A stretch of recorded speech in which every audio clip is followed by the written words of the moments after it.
gitu. Sekali lagi terima kasih waktu yang diberikan kepada saya.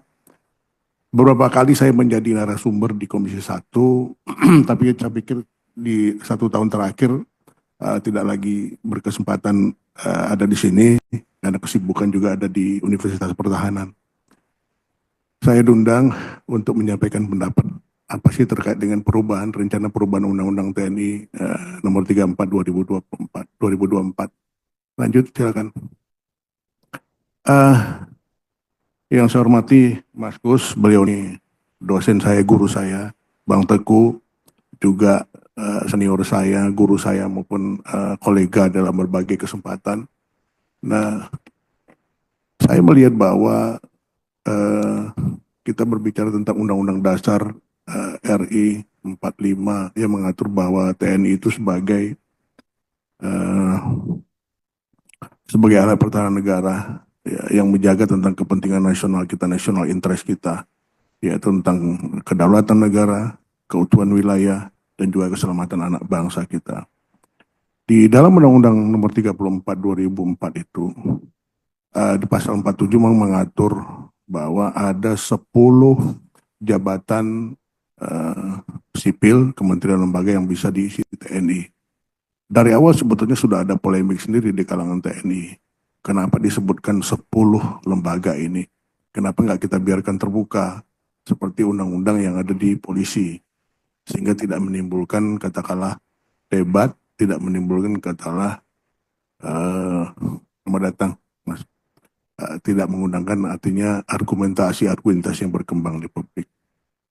Nah, kita juga dengar bahwa terakhir Panglima mengatakan bahwa penempatan prajurit TNI di kementerian lembaga itu bukan bentuk tubi fungsi tapi multifungsi. Tapi saya pikir apapun lah namanya, semua warga negara tentu saja berhak berada dimanapun, sejauh memang itu untuk kepentingan negara kita, kepentingan nasional kita. Penempatan prajurit TNI di kementerian lembaga saat ini tentu saja karena berdasarkan undang-undang perlu dibahas. Jadi terima kasih memang Bapak Ibu sekalian mengundang kami, memberikan kesempatan tentang apa yang menjadi pikiran kita terkait dengan penempatan ini. Nah, kebutuhan sumber daya manusia lebih kepada pengalaman empirik yang saya lihat tentu saja ada rencana percepatan dari pemerintah untuk memberdayakan TNI maupun Polri di berbagai posisi ini. Karena melihat bahwa jaringan atau network yang dimiliki TNI Polri itu sampai ke bawah. Kalau di TNI itu ada yang sampai ke Koramil, sampai ada Babinsa, yang betul-betul menyentuh ke bawah. Beberapa kali kejadian contoh COVID-19, tidak mungkin upaya-upaya pemerintah bisa berjalan begitu cepat tanpa bantuan dari TNI Polri itu. Nah, semangat-semangat ini barangkali yang berkembang, yang ada di bawah. Lanjut slide-nya. Next gimana? Ini menurut saya hal-hal yang perlu menjadi perhatian, penempatan prajurit TNI aktif, kemudian masa pensiun, peran TNI dalam MSP, modernisasi alutsista, dan kesejahteraan prajurit. Lanjut. Nah, saya akhirnya berpikir bahwa kejadian seperti sekarang ini seperti sejarah itu berulang kembali. History turn itself. Pola analisis partisipasi militer itu untuk mengembangkan sejumlah metode untuk mengklasifikasikan peran yang dimainkan oleh militer. Partisipasi militer itu dapat dipandang untuk menunjukkan variasi kuantitatif, kualitatif, dan sebagian besar analis dianggap sebagai multifungsi atau multidimensi yang melibatkan peran yang dimainkan sehubungan dengan pemilihan seksi kepala eksekutif dan bentuk partisipasi langsung personal militer dalam eksekutif. Ini sudah lama sekali teori ini, tapi saya mencoba lihat kembali, mencari tentang teori dari yang dikembangkan oleh Henneman ini. Ini banyak di awal-awal katakanlah sebelum munculnya reformasi, teori ini begitu banyak. Kemudian sebagian besar analis berpendapat bahwa partisipasi militer dalam pemerintahan mestinya dipahami dalam konteks pengembangan pemerintah sipil, supporting the civilian government. Jadi bukan cuman artinya ngeruhi, bukan cuma nantinya bikin rusak, tapi dalam arti mendukung sama sekali. Jadi mekanismenya eh, itu penempatan mereka justru sebagai akselerator diharapkan mempercepat, menjadi dinamisator juga bahwa penempatan mereka ini bukan untuk mengambil peluang dan katakanlah peluang pihak lain dalam hal ini. Tadi saya coba menyampaikan yang disampaikan pimpinan bahwa repotnya orang banyak di Indonesia ini kan banyak orang pintar, tapi lebih senang ngerujak pimpinan, mengujak pemerintah ketimbang memberikan masukan yang konstruktif atau yang membangun. Ini yang repot kita. Orang-orang bicara tentang penempatan nanti kembali demi fungsi penempatan ini akhirnya membuat katakanlah sipil kehilangan jabatan dan seterusnya. Uh, ada beberapa faktor lanjut. Faktor keterlibatan militer dalam pemerintahan saya coba lihat. Ini dari kajian yang coba kita sampaikan bahwa pewujudan militer itu, penciptaan diri militer itu lebih kepada munculnya rasa frustasi di kalangan TNI sendiri atau militer sendiri ketika pemerintah sipil itu enggan memberdayakan individu yang kapabel, yang kompeten untuk menjabatan publik, untuk mengatur hidup orang banyak. Ya, saya menyatakan begini bahwa banyak katakanlah orang-orang yang mungkin hanya karena kuantitas dia punya suara sehingga dia menjabat tentu. Tidak kualitas yang ditempatkan. Kita muncul rasa frustasi. Kita nggak menyampaikan lagi mungkin kalau kata lebih jauh kita berkatakan muak, mungkin terlalu kasar, tapi kita tuh seperti putus asa melihat apa yang kita kerjakan. Berikanlah kami kesempatan untuk ada di situ, itu yang ada muncul. Kemudian juga ada perilaku politik komandan terpilih ya, misalnya mengatakan iya meskipun itu bertentangan gitu. Kenapa nggak kita iyakan saja, nggak kita ambil kesempatan itu buat orang lain gitu, yang memang lebih kompeten di situ. Kemudian juga bahwa periode politik militer itu, pengalaman politik militer di Prodi 66, Mei 66, Maret 66 hingga Mei 98 itu generasi militer yang ada saat sekarang masih berpikir itu. Cuman ada juga kecenderungan-kecenderungan yang generasi muda lebih baru memilih tempat posisi berdasarkan pesanan. Menurut saya mesti dikembalikan dari secara attitude, dari secara misalnya katakanlah psikologis bisa berpikir lebih logik lah mestinya TNI yang ada di situ. Nah, faktor kedua menurut saya adalah kelemahan lembaga pemerintah dan politik sipil. Ya. Dapat dikaitkan dengan dua alasan ini yang coba kita kembangkan, bahwa penyebab langsung dari kelemahan sistem politik adalah perubahan mendadak di tahun awal 2020-an, yaitu dari sistem presidensial gaya Amerika muncul ke sistem parlemen ya. MPR bukan lagi lembaga tertinggi negara, yang memungkinkan akhirnya banyak partai, menimbulkan persaingan jika bukan disebut katakanlah pertikaian yang terus-menerus antar partai, yaitu ada sandera. Nggak mungkin seseorang bisa menjadi calon kepala daerah kalau nggak ada suara. Nggak mungkin katakanlah seseorang bisa menjadi kepala daerah kalau tidak mengakomodasi kepentingan tertentu. Sebetulnya isu-isu ini atau bentuk ini itu berkembang di masyarakat. Saya percaya bahwa masyarakat Indonesia itu pintar. Meskipun ada ahli yang mengatakan IQ orang Indonesia itu cuma 75. Kalau 75 kan lebih pintar dari monyet sedikit. Saya tidak setuju. Orang Indonesia banyak pintar-pintar kok. Bapak Ibu yang ada di ruangan ini bukan luar biasa pintarnya. Nggak main-main gitu.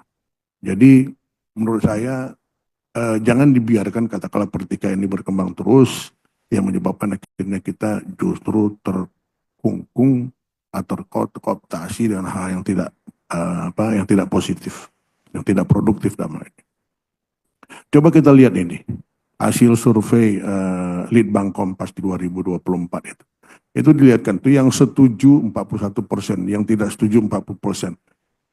Tapi nggak disebutkan ditelitinya di mana. Ada generasi Z benar, generasi Y benar dan seterusnya. Tapi di mana? Apakah cuma di perkotaan atau ada di pedesaan? Bisa jadi justru yang setuju itu lebih dari 41,1%. Melihat tadi dari bagaimana orang melihat pentingnya meminta katakanlah militer masuk ke jabatan-jabatan tertentu itu. Nah, jadi yang sangat setuju ada 5,6, yang sangat sudah 9 sekian. Karena nggak lihat pangsa katakanlah pollingnya di mana, di perkotaan kah, di perdesaan kah, atau di kota pun mesti kategorinya metropolitan kah, atau barangkali di provinsi mana tidak. Karena setiap provinsi tentu akan berbeda termasuk juga tingkat pendidikan akan berbeda di dalam opininya mendukung atau tidak. Nah ini lihat contoh lagi, bagaimana menurut saya munafik juga kita. Kita katakan nggak setuju militer terlibat di dalam berbagai kehidupan sehari-hari, tapi orang-orang ormas-ormas berseragam ala militer. Coba slide berikutnya. Tuh lihat tuh, ada pangkatnya, ada beret merah dengan bintang 2 apa segala macam. Orang-orang yang menjadi tentara memerlukan latihan yang nggak sebentar, mesti latihan dasar 4 tahun, kemudian ada pendidikan khusus lanjutan perwira 2 kali, Susalapa 1, Susalapa 2, ada sesko, ada juga Lemhanas bisa sampai ke situ. Ini mereka tiba-tiba dengan semua atribut itu bergolak ayat militer. Tapi tiba-tiba ada muncul berita antagonis bahwa mereka nggak setuju militer ada di pemerintahan. Sementara mereka bermain di situ. Kalau saya personal berpikir orang-orang seperti ormas ini kita tumpah saja. Nggak boleh berpakaian militer. Coba sama dengan orang ormas tiba-tiba menggunakan pakai katakanlah atribut dia sebagai anggota DPR. Kan kita nggak terima. Orang DPR begitu susah melaksanakan kampanye berbagai katakanlah kegiatan tiba-tiba mereka menggunakan atribut itu. Jadi menurut saya ini baru terjadi setelah reformasi kejadian begini. Terlalu bebas orang berbicara tentang demokrasi. Padahal di dalam demokrasi itu hak orang ada orang lain. Tapi kita melihat sekarang begitu banyak orang yang melawan arus di dalam berlalu lintas, nyebrang 3 lagi di jalan zebra cross dan segala macam. Kalau dulu saya masih ingat pada saat kita masih tahun 70-an itu, begitu kita berdiri di zebra cross, kendaraan langsung berhenti memberi kita kesempatan untuk menyeberang. Sekarang enggak. Udah berjalan di zebra cross pun mereka bikin kencang mau nabrak kita. Begitu mundur sebetulnya budaya kita terkait dengan masalah hal ini. Orang terlalu banyak belajar dari sosmed, terlalu banyak belajar dari katakanlah internet yang menyebabkan akhirnya orang tidak bisa lagi memilih menentukan mana yang pantas untuk menjadi budaya di negara ini atau mana yang bisa diterapkan dimanfaatkan di negara ini. Berikutnya lihat, ada demo tentang Indonesia gelap. Ini kan kontradiktif. Ada 7 hal yang mereka sampaikan, tapi yang menjadi perhatian saya mereka bicara tentang menolak dia dui fungsi. Saya pikir bukan bicara tentang dui fungsi. Di dalam 7 poin itu, 1 poin menyangkut tentang dui fungsi ini pesanan. Bukan murni pure dari mahasiswanya. Kenapa mereka berpikir tentang itu? Kalau sekarang ada pemerintah yang ada kebetulan presidennya mantan militer seorang jenderal. Tadi ada pesanan. Kembali ke tadi yang menyampaikan bahwa terlalu banyak orang pintar di negeri ini akhirnya ribut, argumentasi, kemudian berbagai debat publik terkait dengan itu. Yang akhirnya membuat kita kehabisan energi. Yang kaya tetap kaya, yang miskin makin miskin. Negeri kita nggak berubah untuk lebih maju. Saya cuman mengatakan menyitir, mungkin Bapak Ibu sekalian sudah sering yang namanya ke Vietnam. 10 tahun yang lalu Vietnam nggak ada apa-apa, tapi tahun sekarang coba lihat. Vietnam sudah bisa dikatakan sejajar dengan kita. 5 tahun lagi kita akan ketinggalan dengan Vietnam. Sekarang Vietnam sudah masuk kendaraan listriknya ke Indonesia, Finfast sudah masuk. Kemudian belum lagi mereka mengembangkan teknologi yang namanya solar cell, bukan lagi dari matahari, tapi dengan cahaya bulan. Kita belum tersentuh sama sekali. Apa yang nggak kita punya? Kita punya semua. Potensi kita punya semua. Orang pintar punya semua. Tapi kita alihkan perhatian kita dengan berbagai debat yang nggak konstruktif sama sekali. Lanjut. Nah ini faktor pendorong keterlibatan militer dalam politik. Saya mengambil teori yang disampaikan Pak Muhtar maupun Salim Said bilang satu, bahwa keterlibatan militer dalam politik itu disebabkan lemahnya pemerintah sipil maupun politik, institusi politik. Kemudian adanya perilaku pimpinan politik, ya, political behavior dari komandan-komandan militer yang terpilih. Dan ketiga adalah inkonsistensi, ya, pimpinan politik, ya, statementnya maupun praktik politiknya yang akhirnya mendorong rakyat banyak, society meminta militer terlibat di dalam politik. Jadi munculnya ketidakpercayaan. Nah, tapi sekarang berubah lagi, ketidakpercayaan itu seakan-akan militer yang ingin ikut di situ. Ini menurut saya menjadi katakanlah perlu debat yang lebih jauh terkait dengan ini. Ini yang beberapa catatan yang menurut saya yang perlu disampaikan terkait dengan itu. Saya mencoba melihat seperti sejarah yang berulang kembali. Lanjut berikutnya. Nah, undang-undang yang mengatur TNI, penempatan TNI itu ada Undang-Undang Nomor 5 tahun 2014 tentang ASN, yang tentu ini tertuang di dalam pasal 20 yang berbunyi disebutkan situ jabatan ASN diisi oleh PSN, jabatan ASN tertentu dapat diisi dari TNI dan Kepolisian Negara. Nah, pengisian jabatan ASN ini berasal dari prajurit Tentara Nasional Indonesia dan anggota kepolisian. Dilaksanakan pada instansi pusat sebagaimana diatur dalam Undang-Undang Tentara Nasional Indonesia dan Undang-Undang tentang Kepolisian Negara. Jadi ada undang-undangnya. Kalau sekarang orang ribut tentang itu, apalagi yang menjadi landasan kita kalau bukan landasan hukum? Bukankah negara kita negara hukum? Ya, ada persoalan yang paling penting saat ini bagi kita adalah bagaimana menyelesaikan persoalan hukum tentang oligarki dan segala macam. Saya tidak berdebat dalam hal itu. Nah, di PP nomor 39 tahun 2010 itu pada pasal 21 ayat 3 bahwa prajurit KRI yang selesai menjalankan masa ikatan dinas pertama, itu kalau perwira itu 10 tahun pertama. Kalau misalnya bintara pertama itu 7 tahun pertama. Tidak menganjurkan berhenti itu pada saat kita masuk itu ada dokumen kita setuju atau tidak, bersedia ditempatkan di mana saja, kemudian sama 10 tahun nggak boleh keluar, 7 tahun nggak boleh keluar. Nah, di sini dianggap dilanjutkan ikatan dinas lanjutan.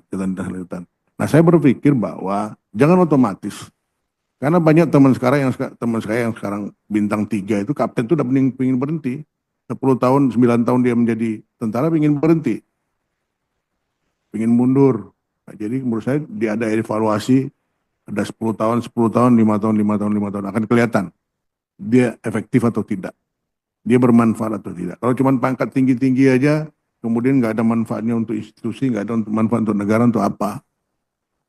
Karena jadi tentara itu bukan untuk jadi orang kaya. Kalau mau jadi orang kaya, jadilah pengusaha atau segala macam.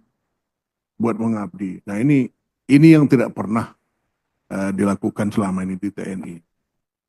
Jadi, kalau katakanlah yang bersangkutan memang capable, dia mengeligible dalam jabatan itu sehat, kemudian rohaninya sehat, psikologisnya bagus, dia bisa sampai 60 tahun. Ya.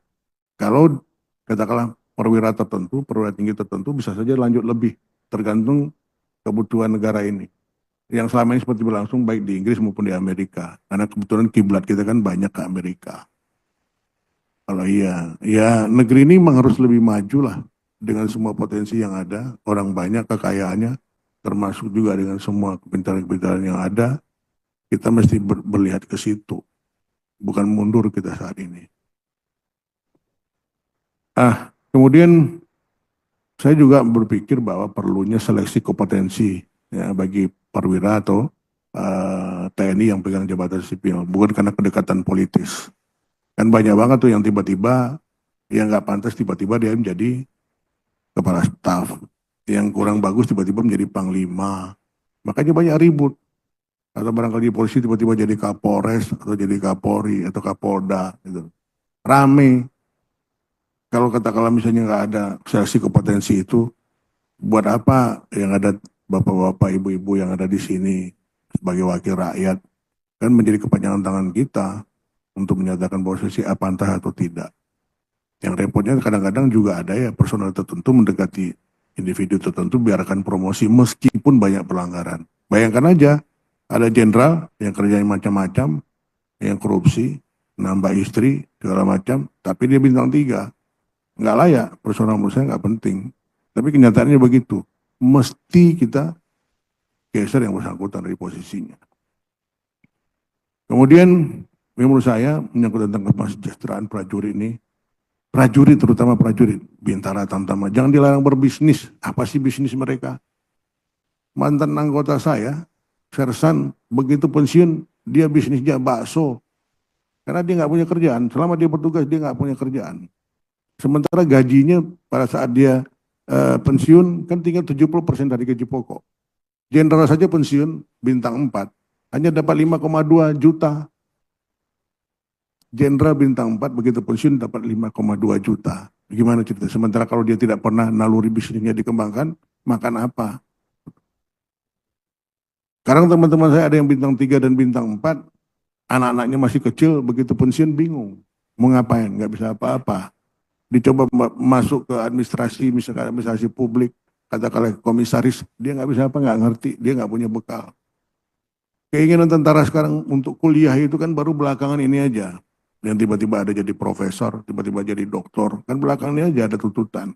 Sebelum nggak ada, sebelumnya nggak ada, nggak berpikir. Mereka berpikir untuk apa sekolah, untuk apa kuliah, kalau mereka bisa naik pangkat. Ironis sebetulnya, bahwa nuansa militer kita dorong untuk menjadi lebih terpelajar itu penting. Tapi repotnya juga ada omongan, saya nggak butuh orang penting, yang butuh orang loyal. Saya bingung, loyal itu seperti apa? Sangat ngambang arti tentang loyalitas itu. Loyalitas itu yang mana sebetulnya? Apa yang bersangkutan tidak ada ancaman pembunuhan atau tidak ada berkaitan pada negara yang loyal? Apa yang dimaksud loyal? Yang saya berpikir adalah bagaimana kita mengembangkan kepintaran personal ini untuk kepentingan nasional kita, nasional interest kita tadi itu. Menjaga kedaulatan bangsa kita, bahwa bangsa kita besar, bangsa yang kaya, menjaga keutuhan wilayah kita, jangan dijual pasirnya, jangan di luar kayunya untuk menimbulkan bencana. Kemudian bagaimana rakyatnya selamat, sejahtera, mestinya itu yang ada di pikiran mereka, bukan lagi berpikir bagaimana cara bisa mereka hidup karena nggak punya duit. Nah ini kira-kira nih berikutnya, ini dari teori O'Hanlon tentang berbagai bidang katakanlah ilmu pengetahuan yang mestinya dimanfaatkan oleh militer. Yang ada yang menyangkut tentang artificial intelligence, ada juga menyangkut tentang masalah computer science, internet of things dan segala macam. Ini mesti dikuasai oleh militer kita ini. Bahwa eh, tentang NTS, non-traditional security threat itu, kalau sekarang kita katakanlah tahun-tahun belakangan ini baru bicarakan, negara lain seperti Singapura dia bicara tentang NTS itu 15 tahun yang lalu. Amerika apalagi sudah 20 lebih mereka bicara itu. Apakah kita akan terus ketinggalan untuk melihat perkembangan itu? Mari kita lihat. Bagaimana dengan cyber? Kita punya cyber banyak. Tapi kemampuannya seperti apa? Banyak juga dalam artian katakanlah teori-teori menyangkut tentang kemampuan cyber itu dimanfaatkan untuk memperkaya diri. Tidak untuk membuat katakanlah kemampuan institusinya jadi meningkat. Saya berpikir bahwa semua itu kita mesti berdayakan. Banyak peluang. Tapi jangan sampai yang cuma yang disorot yang ada di Bulog sana, TNI, yang ada barangkali di katakanlah di posisi ses apa sekretaris presiden di menteri. Itu cuma masalah kecil, lebih penting lagi yang urusan yang lain lah pada masalah itu. Jadi menurut saya siapapun berhak untuk menempati jabatan tertentu, tidak dihadang oleh berbagai ketentuan-ketentuan yang justru membuat kita rugi. Lanjut. Nah ini rasio belanja negara kita di negara 20. Indonesia itu nomor berapa? Nomor 16 dari 18. Kita lebih tinggi dari Meksiko dan Argentina. Lainnya kita ketinggalan. Begitu rendah kita. Hanya 0, berapa di sini? 0,7, kalau sekarang 0,8. 0,8 itu berapa? Hanya sekitar antara 130 sampai 140 triliun. Yang lebih dari uh, untuk anunya aja, overheadnya aja, untuk belanja pegawainya aja, itu lebih dari 50%, ada 77 triliun sekian.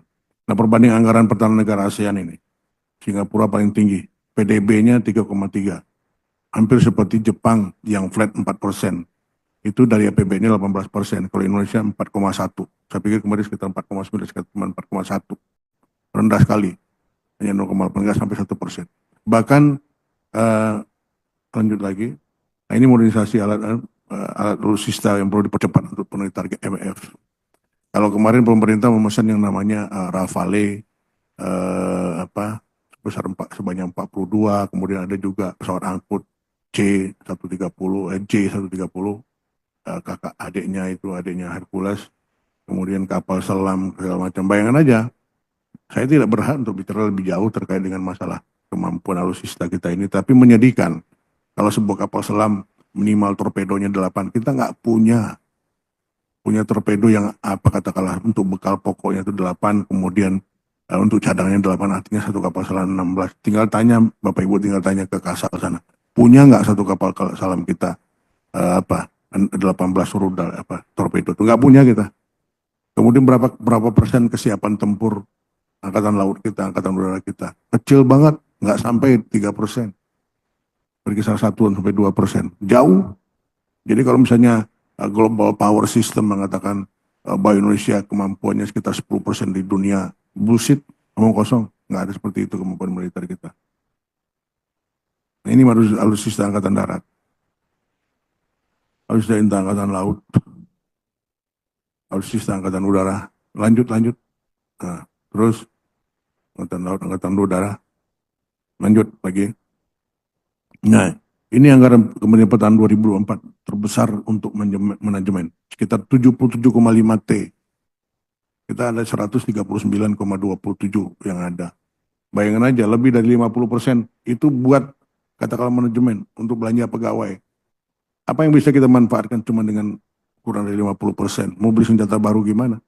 Kalau satu pesawat tempur aja fighting yang high teknologi itu lebih dari 250 juta dolar. Betul. Lanjut lagi. Nah, alutsista itu teknologinya tinggi. Masa tiba dan si operasional itu antara 4 sampai 5 tahun. Jadi mulai kita pesan, hari ini kita pesan, 4 tahun kemudian atau 4,5 tahun kemudian datang ke negeri ini. Jadi bukan kayak kita beli goreng pisang, kita pesan sekarang nanti dapat 1 jam lagi paling lambat. Ini enggak, 4,5 tahun sampai 5 tahun. Makanya pemerintah membeli interim, senjata untuk backup. Jadi kalau ada yang mengatakan, kenapa pesawatnya bekas, kenapa kapalnya bekas, itu buat cuman backup doang. Sambil menunggu katakanlah pesawat yang kita pesan datang atau kapal yang kita pesan datang. Orang juga ribut tentang AUKUS, Australia bakal memiliki katakanlah kapal selam nuklir. Itu datangnya nanti 2035 bukan sekarang.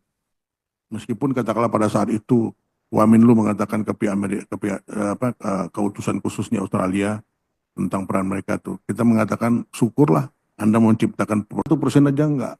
Jadi kalau bicara tentang ini masih jauh kita. 1% aja enggak. Jadi kalau bicara tentang ini masih jauh kita. Demikian barangkali pimpinan apa yang perlu saya sampaikan. Sekali lagi terima kasih kesempatan yang diberikan pada saya. Kita siap berdiskusi lebih lanjut. Assalamualaikum warahmatullahi wabarakatuh.